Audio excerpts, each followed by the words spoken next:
नमस्कार दोस्तों। आज हम शुरू कर रहे हैं भगवद गीता की पावन यात्रा का पहला अध्याय, जिसे कहते हैं अर्जुन विषाद योग। यह अध्याय भगवान कृष्ण और अर्जुन के बीच कुरुक्षेत्र के युद्ध से पहले का संवाद है। यह अध्याय हमें दिखाता है कि कैसे एक सामान्य इंसान जो अपने कर्तव्य और रिश्तों के बीच उलझ जाता है, किस तरह मानसिक उलझनों का शिकार हो सकता है। इस अध्याय में हम अर्जुन के मन की गहराइयों में उतरेंगे, उसके भाव, डर, संशय और अंततः उसकी मानसिक लड़ाई। कहानी कुछ इस तरह शुरू होती है कि युद्ध के लिए कुरुक्षेत्र की भूमि पर दो परिवार कौरव और पांडव आमने सामने खड़े हैं। यह वह युद्ध है जिसमें धर्म और अधर्म का निर्णायक संघर्ष होना है। धृतराष्ट्र, जो कौरवों के राजा हैं, अपनी आंखें बंद करके युद्ध की शुरुआत का दृश्य नहीं देख पा रहे। वे अपने सारथी संजय से पूछते हैं, हे संजय, क्या हो रहा है? मेरे पुत्र और पांडव क्या कर रहे हैं? यहाँ हम समझते हैं कि बड़े से बड़े लोग भी अनिश्चितता और चिंता में डूब जाते हैं। फिर हम देखते हैं अर्जुन की स्थिति। अर्जुन, जो कि पांडवों के प्रमुख योद्धा हैं, युद्धभूमि पर खड़े होकर जब अपने रिश्तेदारों, गुरुजनों और परिजनों को देखते हैं तो उनका मन हिल जाता है। उनके शरीर में कंपकंपी आ जाती है, उनका मुंह सूख जाता है, हाथ कांपने लगते हैं और वे सोचने लगते हैं, क्या यह लड़ाई सही है? सोचिए, अगर आप किसी युद्ध में अपने परिवार के खिलाफ खड़े हों तो कैसा लगेगा। यह वही भावना है जो अर्जुन महसूस कर रहा है। अर्जुन का विषाद यानी गहरा मानसिक तनाव हमें यह बताता है कि हम इंसान हैं और हमारी भावनाएं बहुत जटिल होती हैं।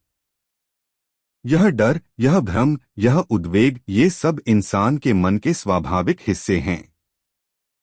अर्जुन इस स्थिति में सोचते हैं, यह युद्ध क्यों? क्या यह सही है कि वे अपने ही परिवार को मारें? क्या धर्म के लिए इतना बड़ा बलिदान उचित है?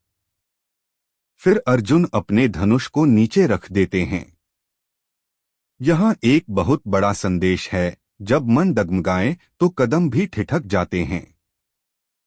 अर्जुन ने अपनी जिम्मेदारी और अपनी भावनाओं के बीच एक बड़ा संघर्ष दिखाया। लेकिन यह संघर्ष हम सभी के जीवन में कहीं न कहीं होता है। जब हमें कोई बड़ा फैसला लेना होता है, जब हमें सही और गलत के बीच झिझक होती है, तब हम भी अर्जुन की तरह उलझ जाते हैं। अर्जुन का यह विषाद हमें यह भी समझाता है कि सिर्फ कर्तव्य का ज्ञान होना ही काफी नहीं, बल्कि उसे निभाने की ताकत भी चाहिए। जब मन असहज होता है, तब हम सही निर्णय नहीं ले पाते। इसलिए यह अध्याय हमें तैयार करता है अगले अध्याय के लिए, जहां भगवान कृष्ण अर्जुन को वह ज्ञान देंगे जो उसकी उलझनों को दूर करेगा। चलिए अब हम कुछ श्लोकों को विस्तार से समझते हैं जो अर्जुन के मन की स्थिति को गहराई से बयान करते हैं। जैसे श्लोक 28 से 30 तक। अर्जुन कहते हैं, दृष्ट्वेमं स्वजनम कृष्ण युयुत्सु समुपस्थितं सीदन्ति मम गात्राणि मुखं च परिशुष्यति वेप्थुश्च शरीरे में रोमहर्षश्च जायते गांडीवं स्रंस्ते हस्तात् त्वक्चैव परिदह्यते न च शक्नोम्यवस्थितु भ्रमतीव च मे मनः। इसका अर्थ है, जब मैं अपने प्रियजनों को युद्ध के लिए खड़ा देखता हूं तो मेरे शरीर के सारे हिस्से कांपने लगते हैं। मेरा मुंह सूख जाता है, शरीर पर ठंडक दौड़ जाती है।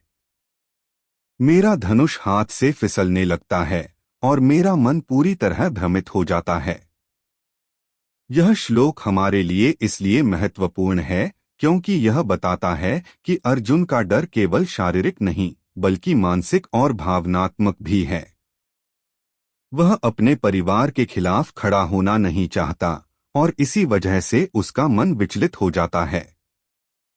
इस स्थिति में वह युद्ध करने की स्थिति में नहीं है और यही कारण है कि उसने अपने हथियार छोड़ दिए।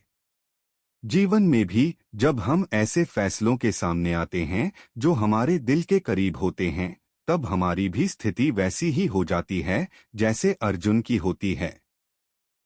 हम दुविधा में पड़ जाते हैं कि क्या करें, क्या न करें। हमारे मन में भी उतना ही डर और असमंजस होता है।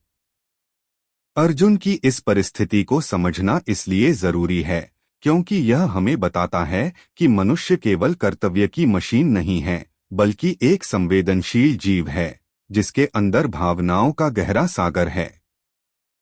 यह अध्याय हमें इंसान होने की जटिलता को समझने में मदद करता है और यह भी बताता है कि कभी कभी हमें अपनी भावनाओं को समझना और स्वीकार करना भी जरूरी होता है। तो इस अध्याय का सार यही है कि अर्जुन का मन युद्ध को लेकर भयभीत और उलझा हुआ है।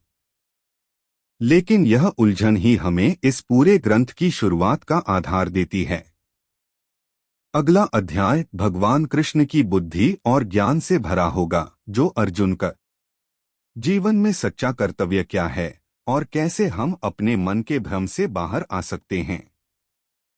दोस्तों, यदि आप इस आध्यात्मिक और ज्ञान से भरे सफर में मेरे साथ जुड़े रहना चाहते हैं तो चैनल को सब्सक्राइब करें और वीडियो को लाइक करें ताकि आपको अगले अध्याय की पूरी जानकारी मिले। हम मिलकर इस अमूल्य ग्रंथ के रहस्यों को समझ सकें। धन्यवाद, फिर मिलेंगे अगली कड़ी में।